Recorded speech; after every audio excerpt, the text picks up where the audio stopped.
Bonsoir à toutes et à tous et bienvenue dans votre émission Focus. Le président de la République, son Excellence M. Mohamed Ould Cheikh El Ghazouani, a lancé ce vendredi l'opération nationale Aoun, un programme exceptionnel destiné à soutenir les ménages à faible revenu dans un contexte marqué par les répercussions économiques des crises internationales sur les prix des produits de première nécessité. Cette opération, dont le coût dépasse les 12 milliards d'anciens ouguiya, prévoit des transferts monétaires au profit de plus de 352 000 ménages inscrits au registre social ainsi que la distribution de paniers alimentaires à plus de 155 000 familles vulnérables réparties sur l'ensemble du territoire national. Comment cette opération a-t-elle été préparée? Quels mécanismes permettront d'assurer l'équité, la transparence et l'efficacité des distributions? Quel impact est attendu sur le quotidien des populations concernées? Pour en parler, nous recevons ce soir deux responsables directement impliqués dans la mise en œuvre de cette initiative nationale. Nous recevons notamment M. Abou Lamine Dian, chargé de mission à la délégation générale Ta'azour. Bonsoir. Bonsoir, monsieur. Merci. Nous recevons également M. Zeyni Abdelhaï, chargé de mission, coordinateur des programmes sociaux multisectoriels du CSA. Bonsoir. Bonsoir. Avant de continuer, je vous propose de suivre ce reportage de Bokar Bayalaba qui revient sur les temps forts du lancement de l'opération nationale Aoun.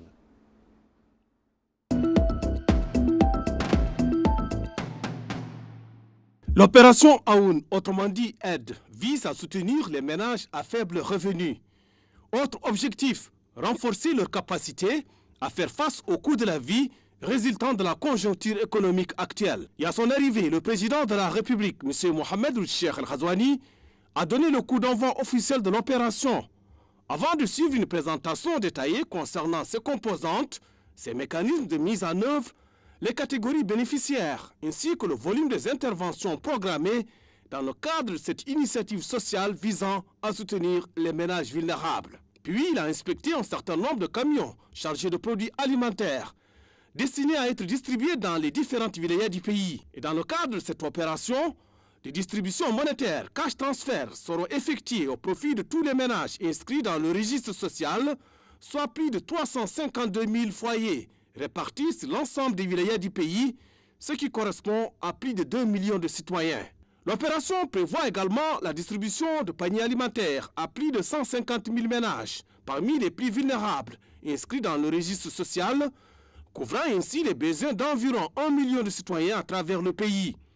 Le coût financier de cette opération est de 12 milliards anciens ouguiya. Dans une déclaration à la presse, le président de la République, M. Mohamed Ould Cheikh El Ghazouani, a affirmé que l'opération Aoun répond aux besoins des citoyens les plus vulnérables, compte tenu de la conjoncture économique actuelle, soulignant que les groupes les plus démunis resteront au cœur des préoccupations de l'État, notamment en ces temps exceptionnels. Il a souligné que le gouvernement a fait de l'amélioration des conditions de vie des citoyens, de la lutte contre la pauvreté et du renforcement de la protection sociale des groupes vulnérables une priorité de ses politiques publiques.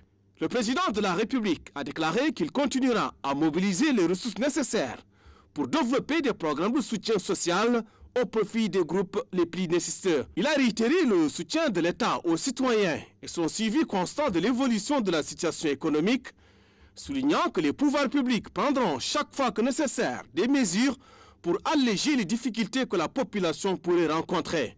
Il a salué les efforts déployés par les différents secteurs gouvernementaux, les autorités administratives et tous ceux qui ont participé à la préparation et à la mise en œuvre de ce processus, appelant à veiller à ce que l'aide soit effectuée sur la base de la transparence et l'équité, dans des conditions qui préservent la dignité des citoyens et tiennent compte de leurs besoins. Justement, les citoyens saluent cette batterie de mesures sociales, louant les efforts déployés par l'État pour atténuer les répercussions de la conjoncture, notamment sur les familles démunies. Il remercie également le président de la République et le gouvernement pour la mise en place de cette opération qui vient en point nommé, permettant ainsi à alléger les dépenses courantes des familles mauritaniennes. En somme, cette opération d'une portée globale fait partie d'un ensemble d'interventions mises en œuvre par le gouvernement pour faire face aux effets négatifs de la conjoncture actuelle, qui a eu un impact significatif sur les prix de combustibles et de produits de première nécessité.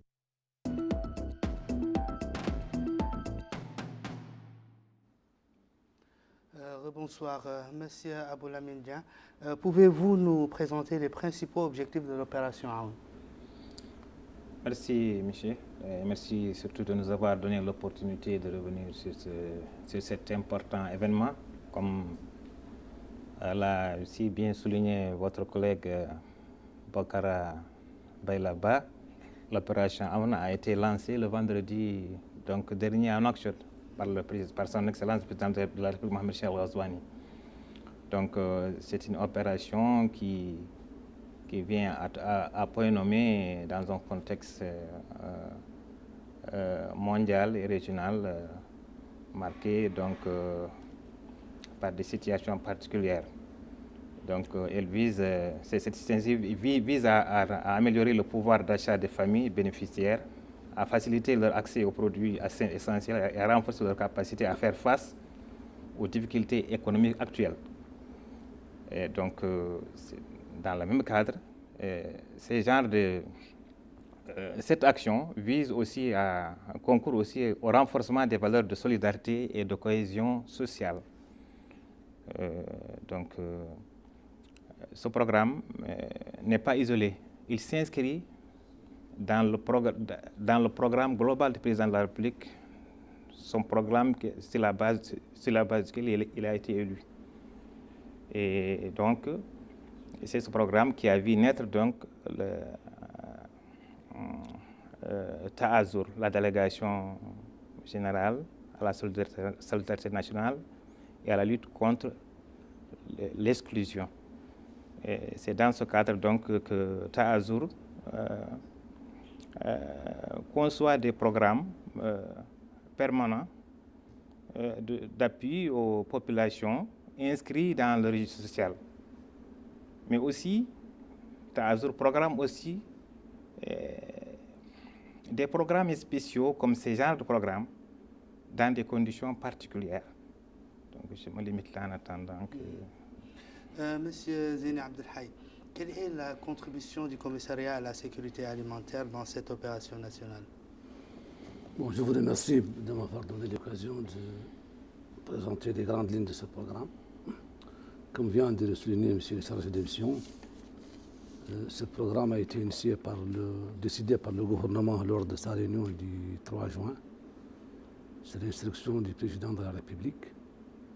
Il vient répondre à des besoins de populations extrêmement qui sont exposées à des conditions particulières, surtout pour soutenir les ménages à faible revenu.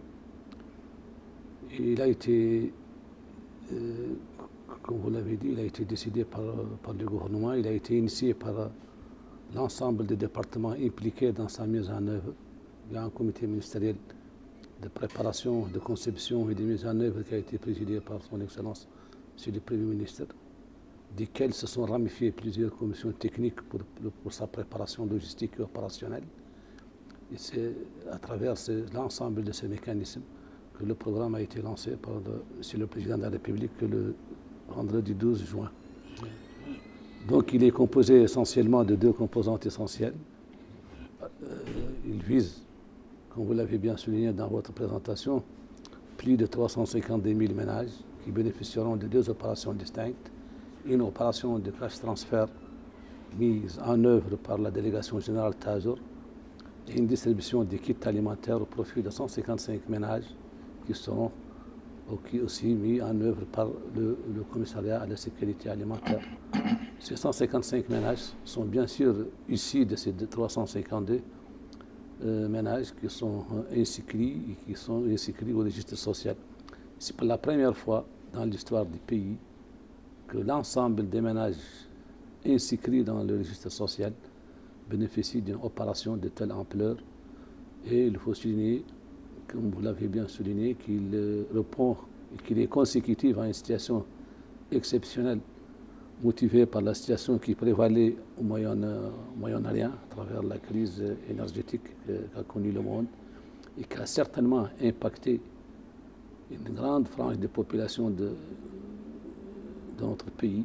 Des mesures ont été prises dès le départ et aujourd'hui, le programme social s'inscrit à travers ce programme, à travers ces actions qui seront mises sur l'ensemble du territoire national.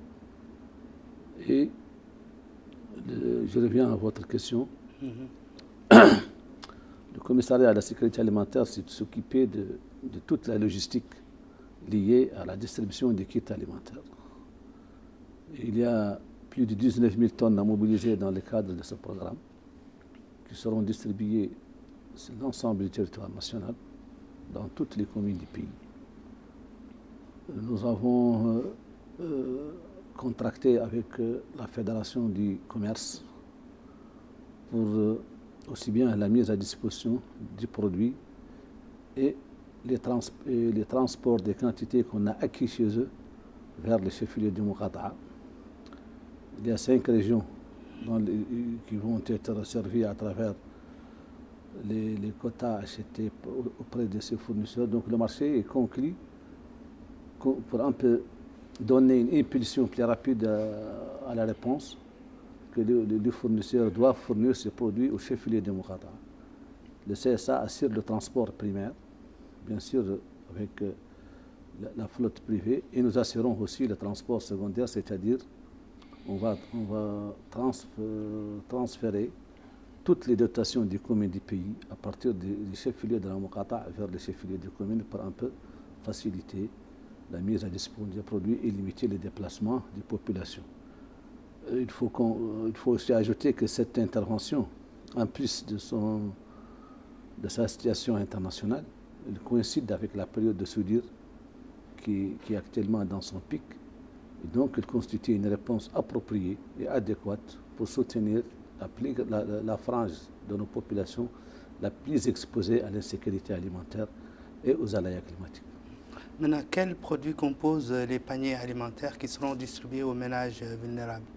Bon, les kits alimentaires qui a été retenu, c'est qu'il y a 50 kg de blé, 50 kg de riz, 10 kg de sucre, 10 kg de pâte alimentaire et 5 litres d'huile.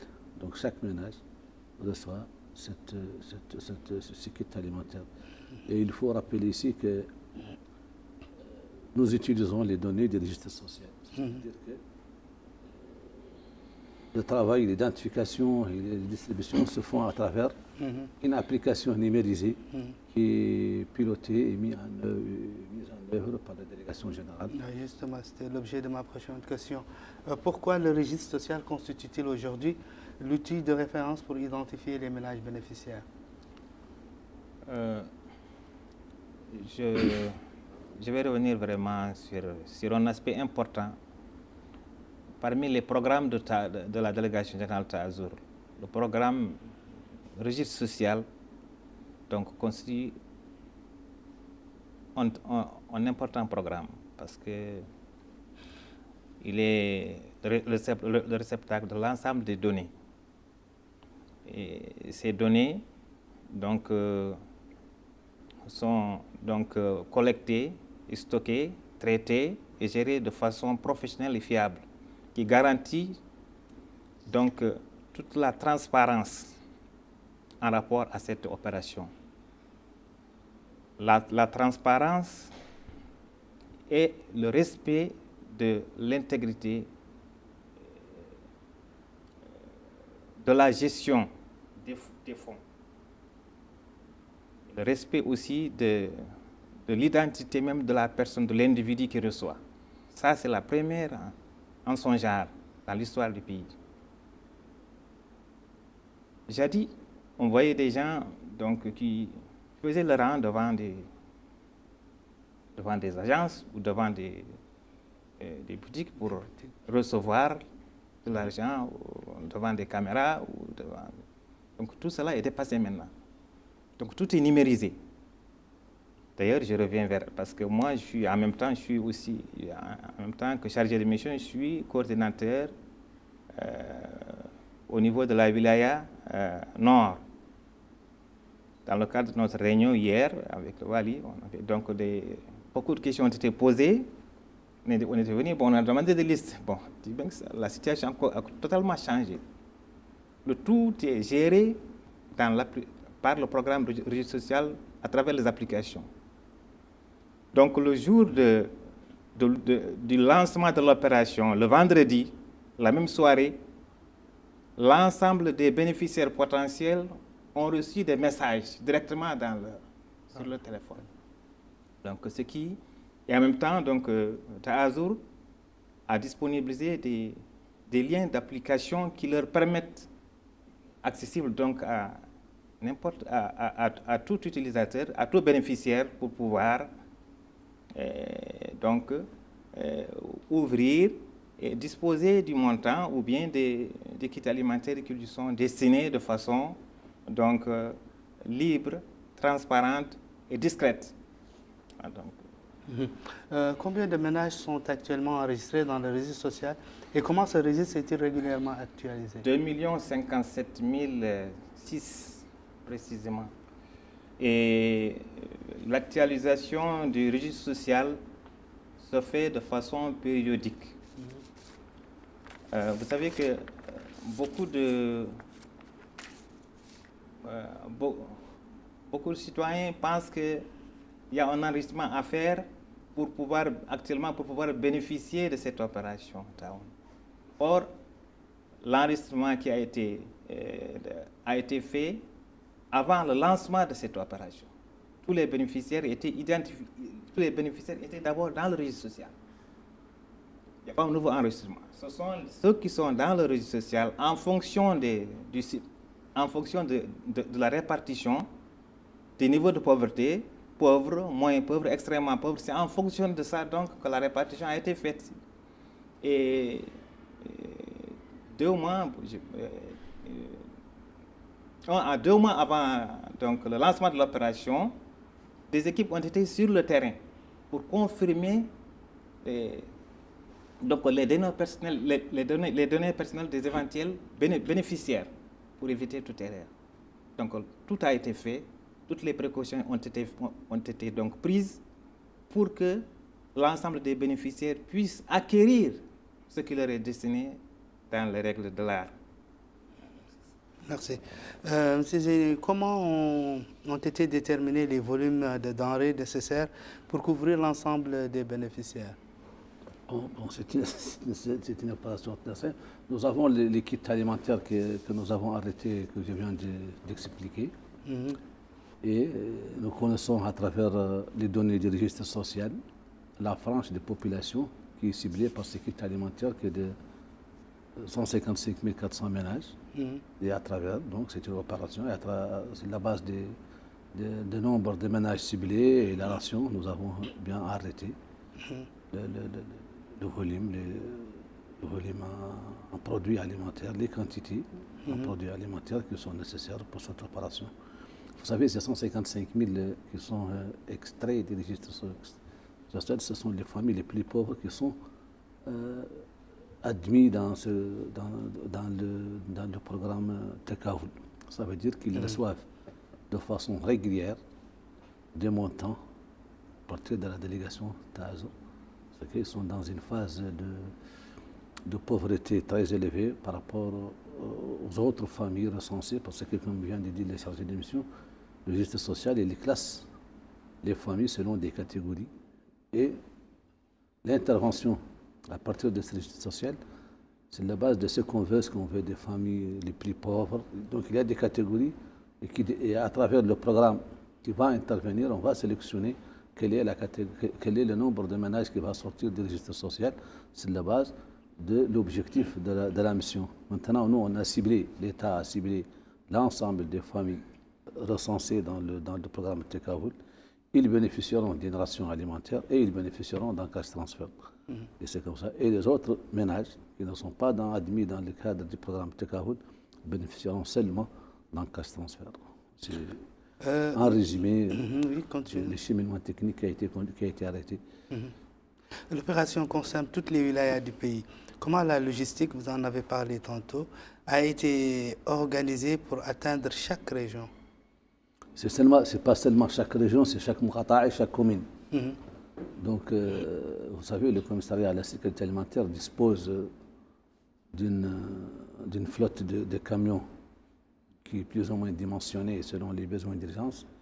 À cela s'ajoute des capacités de stockage satisfaisantes parce que depuis l'événement du Covid et sur instruction du président de la République, le CSA a été, le gouvernement a mobilisé des ressources budgétaires sur le fonds propre de l'État pour qu'on construise 33 magasins répartis sur l'ensemble du territoire national, ce qui a apporté notre capacité de stockage de 120 000 tonnes à plus de 350 000 tonnes. Donc nous n'avons pas de problème de logistique de stockage. Et nous avons une flotte de camions qui dépasse les 30 camions. Et généralement, dans le cadre de ces programmes, nous reculerons à l'utilisation du parc privé pour des zones spécifiques. Et comme je l'ai dit, la logistique à mobiliser est de taille. Il y a un transport primaire, il y a un transport secondaire. Il y a des points de stockage qui seront identifiés au niveau de chaque commune. Vous savez, il y a une organisation qui a été faite au niveau régional, comme celle qui a été faite au niveau central. Il y a les comités régionaux que préside M. Lawali. Il y a des commissions départementales qui sont créées et qui préside M. Lahakem. Et il y a des commissions communales qui sont présidées soit par le chef d'arrondissement, soit par les maires. Et tout ça sous l'autorité de l'autorité régionale. Il y a les équipes du CSA et de TASR qui travaillent en collaboration pour faire parvenir à régler certaines incompréhensions sur l'utilisation de l'application, sur appuyer les gens à trouver leur code. Donc c'est une opération qui est nouvelle, parce que c'est pour la première fois qu'au niveau délocalisé, on recourt à l'utilisation numérique. Dans le temps, comme vient de dire M. Dieng, on extrait des listes à partir des registres sociaux. Maintenant, ni l'identification n'a été faite en papier, ni les listes n'ont été faites en papier. Tout est utilisé et fait à travers l'application.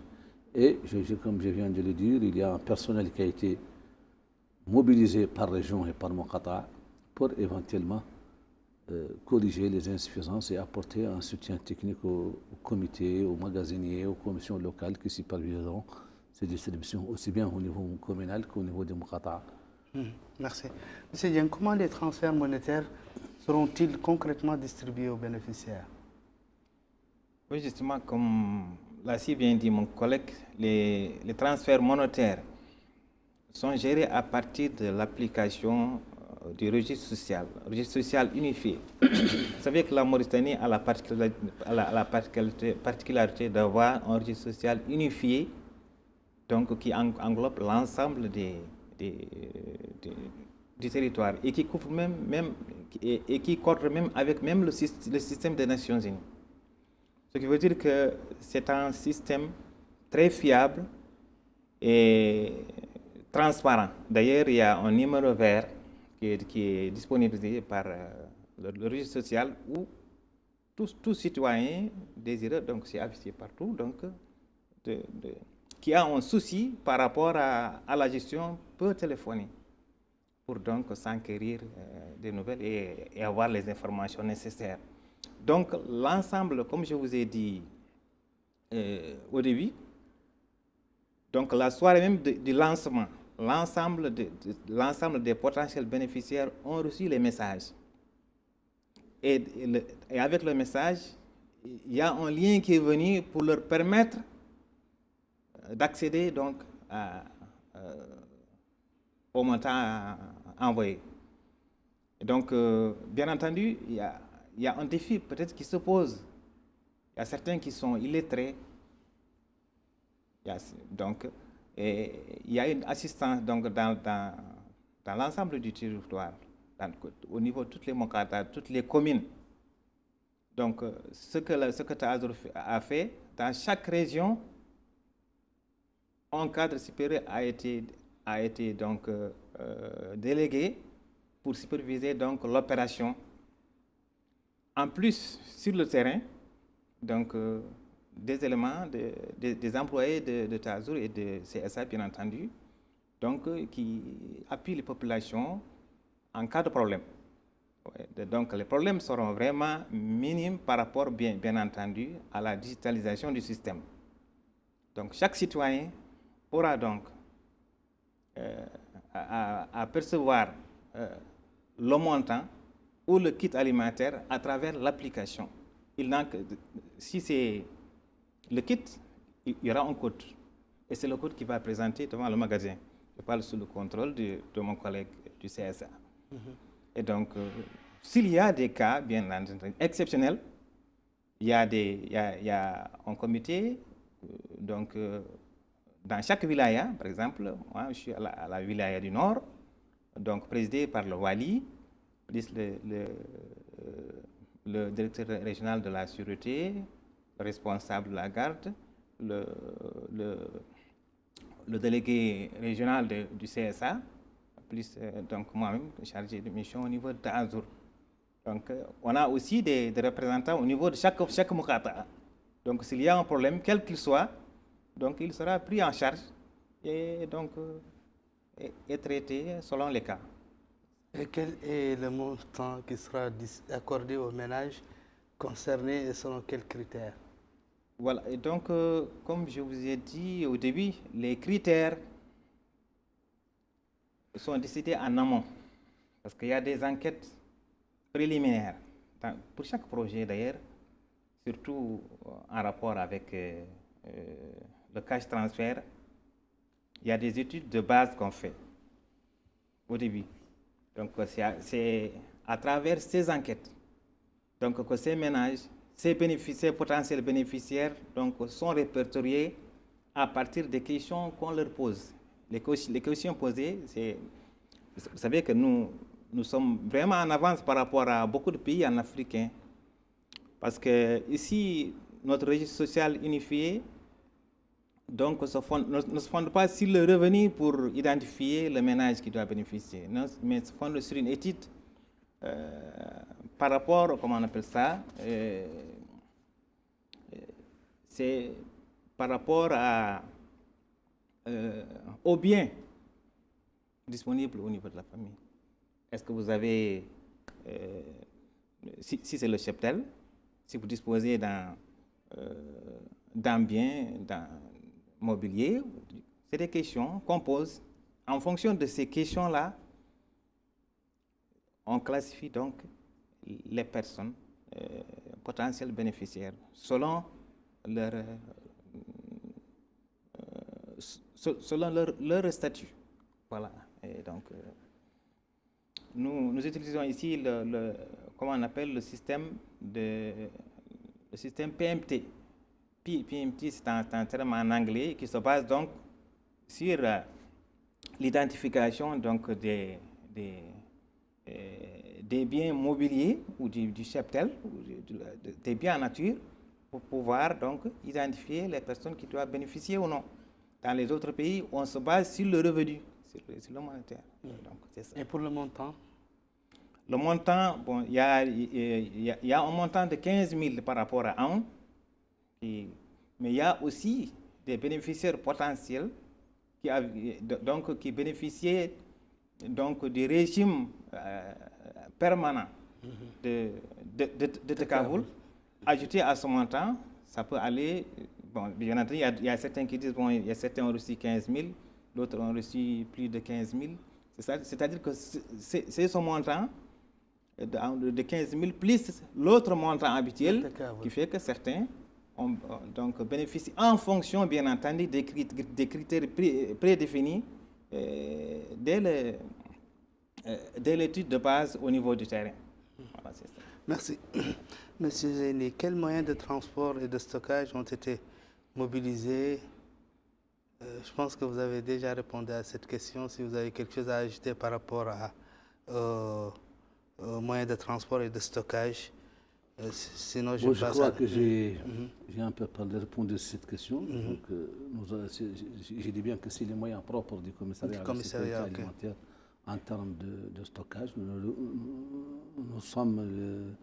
Nous disposons de la plus grande capacité de stockage au niveau national. Nous assurons le stockage d'ailleurs pour tout le monde. Maintenant, comment garantissez-vous la qualité et la sécurité des produits distribués? Bon, Nous avons les mesures traditionnelles.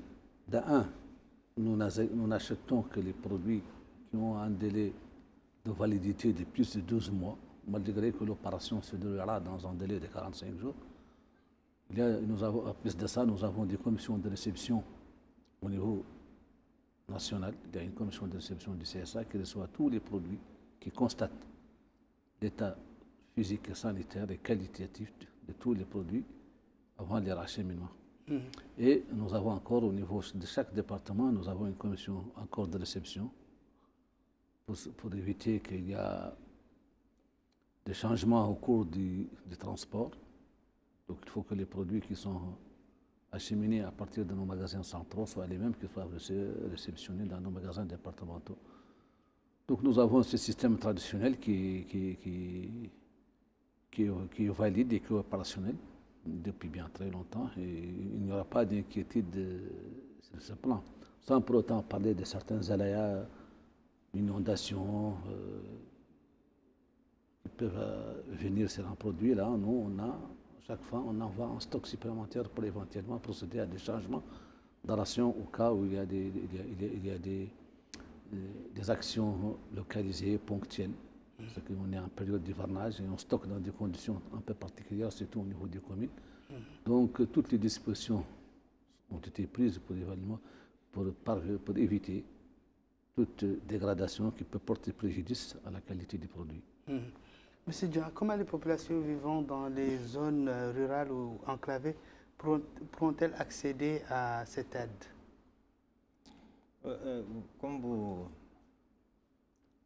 Nous sommes actuellement dans un monde où les réseaux Internet couvrent presque l'ensemble du village de notre pays. Donc, comme je vous ai dit que les opérations sont centralisées au niveau de la wilaya. Et la wilaya le répercute au niveau du Mokata. Donc, toute personne, même qui n'a pas de smartphone, si le message vient par tout téléphone quand même, a la capacité de trouver le texto. S'il a le message, il le présente devant n'importe quel opérateur. Bon, je ne veux pas faire la publicité des opérateurs. Donc voilà. Voilà. Ça c'est juste pour plus de précision. Voilà, Bankeli ou Masrifi donc. Ou Sedad. Voilà, ou Sedad, ou Click. Voilà. Ou Click. Donc voilà, s'il présente. Amanati. Voilà. Autant les citer tous, oui. Voilà. Donc s'il présente le texto avec donc les éléments nécessaires qui puissent lui faire donc recouvrir son montant, donc il reçoit son montant. Voilà, donc voilà. Il y a pas le problème. Et s'il y a un cas, bien entendu, je n'exclus pas, il faut qu'il y ait des cas qui s'opposent, qui font que la personne, peut-être a reçu le message, a perdu son téléphone, ou bon, tout ça c'est des cas qui ont fait que les commissions qui ont été créées, donc présidées par le wali des commissions de haut niveau, donc vont statuer aussi sur le cas pour le remonter au niveau de Tahazour et puis trouver une solution rapidement. Voilà. Donc ça, c'est des cas donc, exceptionnels. En tout cas, jusqu'à présent, nous, on n'a pas eu à faire, à affronter ces genres de situations, jusqu'à là où je parle. Maintenant, quels sont les mécanismes de contrôle qui ont été mis en place pour éviter les doublons ou les erreurs d'attribution? Les doublons, c'est quasiment impossible parce que la transparence est au cœur de cette action.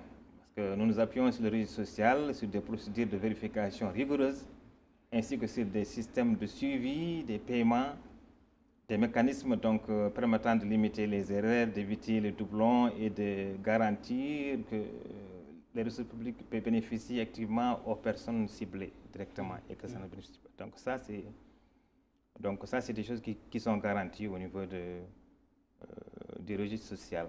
Donc c'est une application très fiable qui a été donc, reconnue.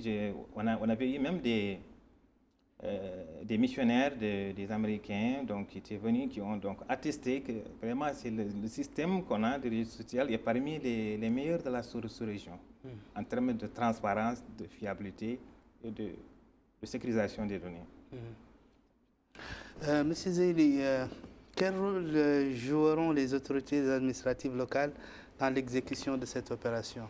Bon, je vais un peu répondre à cette question, je vais un peu répondre sur c'est que l'opération de cash transfert proprement dite est confiée à la CDD.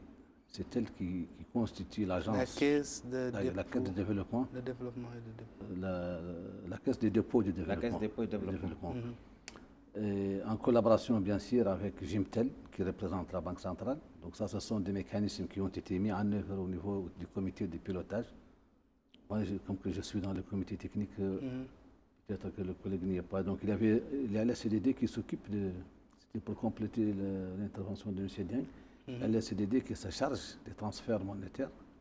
Et il est fait automatiquement à tout bénéficiaire qui ont les wallets bénéficieront directement et immédiatement du montant transféré. Il y a ce que vous avez dit, il y a une partie des bénéficiaires qui n'ont pas ces wallets. Donc, des missions de terrain se déplaceront de la CDD, de Gimtel, avec bien sûr les équipes de TASR et de CSA sur le terrain, pour créer ces wallets au profit des personnes qui n'en ont pas, et en même temps leur donner soit directement les montants qui leur sont adressés. Donc sur ce plan, il n'y a pas d'inquiétude, des dispositions sont prises, ici n'est pas la première opération de cash transfert qui est exécutée. Dans le temps passé, toujours on recourt à des banques primaires, à des banques privées. Maintenant, c'est la CDD qui s'en occupe et c'est une filiale nationale qui est encore expérimentée dans la mise en œuvre des programmes sociaux, parce que c'est en fait l'agence fiduciaire de tous les programmes sociaux de l'État maintenant depuis un certain nombre de temps. Donc vous avez parlé de la duplication. La duplication est impossible parce que la référence est les NNI.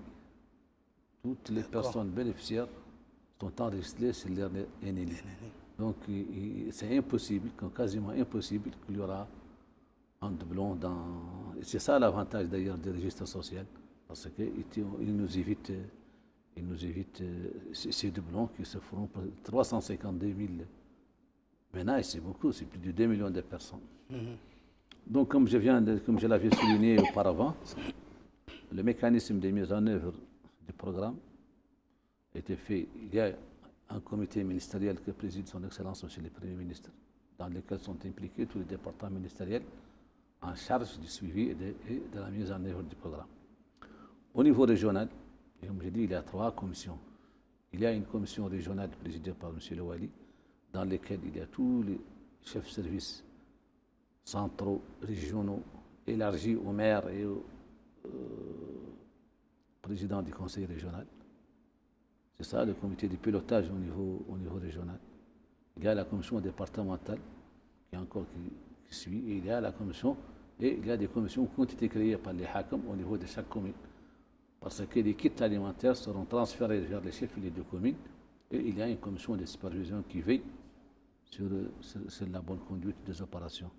Donc je crois que le mécanisme au niveau régional qui a été mis en place répond exactement et peut répondre à toutes les inquiétudes ou tous les besoins qui se font créer. Certainement, à la fin de l'opération, il y a toujours des quantités non distribuées, il y a toujours des personnes qui n'ont pas trouvé qui ne sont pas déplacées, le déplacement qui n'est pas géré. Bon, il peut y avoir des reliquats, donc les commissions départementaux ou régionaux statueront sur l'orientation et l'utilisation et l'affectation et la correction d'éventuelles ressources dont les bénéficiaires n'ont pas pu être trouvés. Soit ils se sont déplacés, soit il y a des décès, il y a beaucoup de mécanismes. Généralement, ça n'a jamais dépassé 5%. Ça n'a jamais dépassé. Il y a toujours 95% qui sont pratiquement inscrits au registre social qu'on trouve sur le terrain. Certainement, il y aura des contraintes de temps d'utilisation de l'application. Ces applications utiliseront l'Internet. Et nous pensons qu'il faut toujours gérer cet aspect. Mais il y a des mécanismes en parallèle qui seront déployés pour un peu répondre à ce problème. Ils trouveront des solutions et c'est un choix, il faut aller vers le numérique, c'est la meilleure solution, il faut l'accompagner. Et ça nous permet d'aller plus rapidement. Maintenant, le temps de distribution de ces vivres exactement correspond au temps de l'identification des bénéficiaires. Parce que qu'est-ce qu'on faisait auparavant? Vous savez, il faut envoyer des missions, il faut voir les hakams, faire les réunions, et il faut à chaque bénéficiaire, il identifier, lui donner un bon de vivre. Et imaginez qu'il faut distribuer 755 000. Donc aujourd'hui, le temps de l'identification, aujourd'hui, le temps de distribution de cette opération, jusqu'à l'arrivée des produits chez les bénéficiaires, est quasiment plus réduit par rapport au temps qui a été alloué à l'identification manuelle. Donc ça, c'est parmi les avantages de cette opération, l'utilisation du numérique dans la mise en œuvre des programmes sociaux. Je vais donner un exemple d'ailleurs, plus précis. Par exemple, dans la wilaya du Nord, là où je suis actuellement, je me suis amusé à tirer cette statistique dans ma machine tout de suite. Donc, parmi le nombre de bénéficiaires au niveau de la wilaya Nord, 29 168, je parle bien entendu du cash transfert.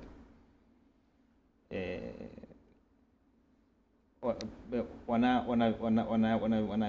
25 091 bénéficiaires éligibles. Quand on dit éligible, c'est-à-dire que déjà, il a reçu le message qu'il n'a pas encore retiré. Donc, montant transféré, 23 428, soit donc 80% du total des bénéficiaires. On est au deuxième jour aujourd'hui. Deuxième jour. Donc, ça veut dire que c'est pour confirmer ce qu'il vient de dire. Donc, la digitalisation de l'opération permet non seulement un gain de temps, et donc il économise aussi des ressources. Donc, on n'a pas besoin de mobiliser beaucoup de monde là sur le terrain, et puis donc c'est une économie. Monsieur Zéli, les tensions observées sur les marchés internationaux influencent-elles la disponibilité de produits alimentaires stratégiques en Mauritanie? Bon, je dirais non, parce que nous, alhamdoulilah, notre pays est resté durant toute cette période dans les conditions initiales. Certes, ça a apporté préjudice, ça a impacté, comme vous l'avez tous constaté, le système de ravitaillement en hydrocarbures. Mais les produits alimentaires, alhamdoulilah, n'ont pas été impactés. Bien que, Dieu merci, l'État disposait d'un stock au niveau national suffisant pour couvrir les besoins du pays au-delà de 6 mois, avec les mesures encore de limitation des sorties de produits sur le territoire national, la situation a été maîtrisée et les prix ont resté toujours stables, les produits disponibles. Il n'y a aucune inquiétude, nous avons constaté. Nous, au CSA, nous avons un suivi à travers le système suivi du marché. Nous avons un suivi du marché qui est régulier. Nous suivons les prix. Et les prix n'ont pas connu d'évolution. Il n'y a pas encore eu de rupture de stock. Et vous savez encore, la Mauritanie dispose encore d'autres réseaux de ravitaillement qui ne sont pas, qui n'utilisent pas les mêmes voies qui ont été impactées par la guerre au Moyen-Orient. Monsieur Dieng, cette opération présente-t-elle une réponse ponctuelle à la conjoncture actuelle ou s'inscrit-elle dans une stratégie sociale durable? Cette opération s'inscrit dans une action ponctuelle. Donc, c'est pour permettre ce qu'on appelle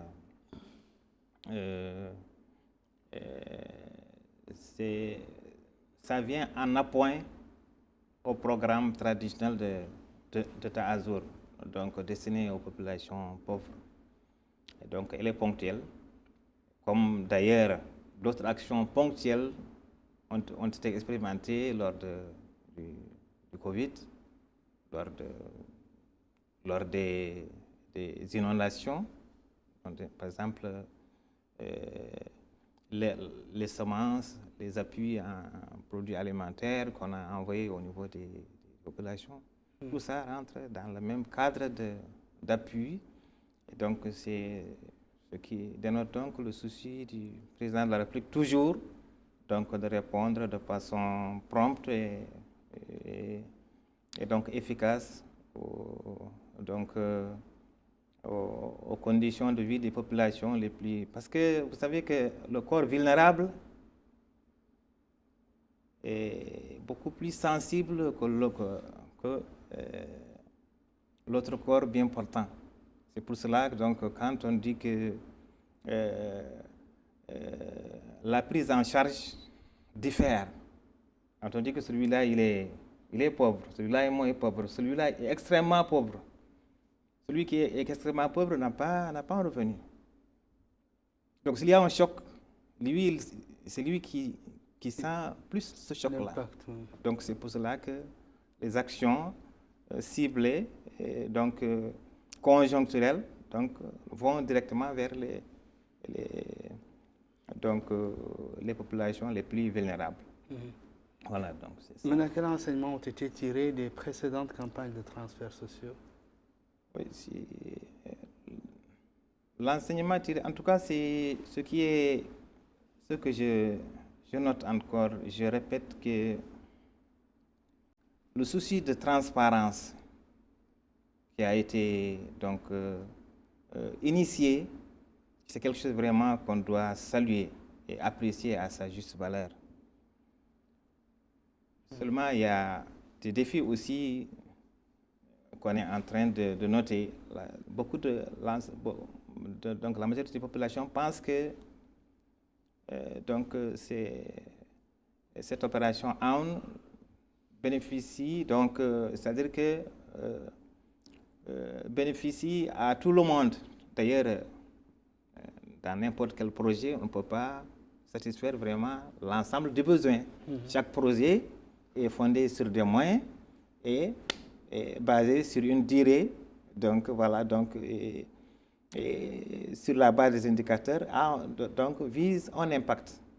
Donc toute personne, ça je lance vraiment un appel à l'ensemble de la population, toute personne qui n'a pas vu un message SMS atterrir sur son téléphone, donc n'est pas concerné par ce projet. Je vois beaucoup de gens qui viennent depuis hier à Tazour, il y a beaucoup de monde qui viennent, bon, vous savez, quand il y a des actions pareilles, de bouche à oreille, il y a certains qui demandent aller vérifier, on ne sait jamais, peut-être qu'ils ont oublié, c'est une perte de temps. Donc tout celui qui est destinataire, qui est programmé, aura un message dans son téléphone. Tout celui qui n'a pas le message dans son téléphone n'est pas concerné par ce programme, parce que c'est un programme de pitié. Voilà. D'accord.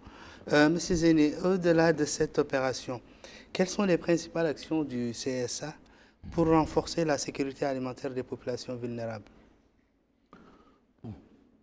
Vous savez, ce programme, il a été initié pour apporter une réponse adéquate.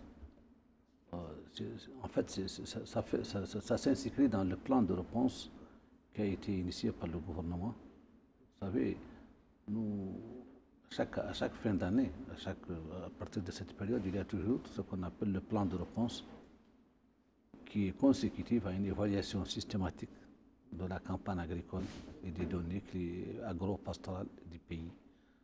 Et à travers ces données, ces enquêtes, qui sont élaborées par des groupes pluridisciplinaires de tous les départements, l'État ait une carte d'intervention qui définit le système pastoral, le système alimentaire, les besoins alimentaires des populations, les besoins hydrauliques aussi bien pastoral que cheptel. Donc, il y a tous ces aspects qui sont chiffrés et évalués dans le cadre de ce qu'on appelle sur le plan de réponse national, le PRN. Et il est validé par le gouvernement dans le cadre d'une réunion par un comité présidé par M. le Premier ministre. Et il est exposé à tous les partenaires pour y parvenir. Donc,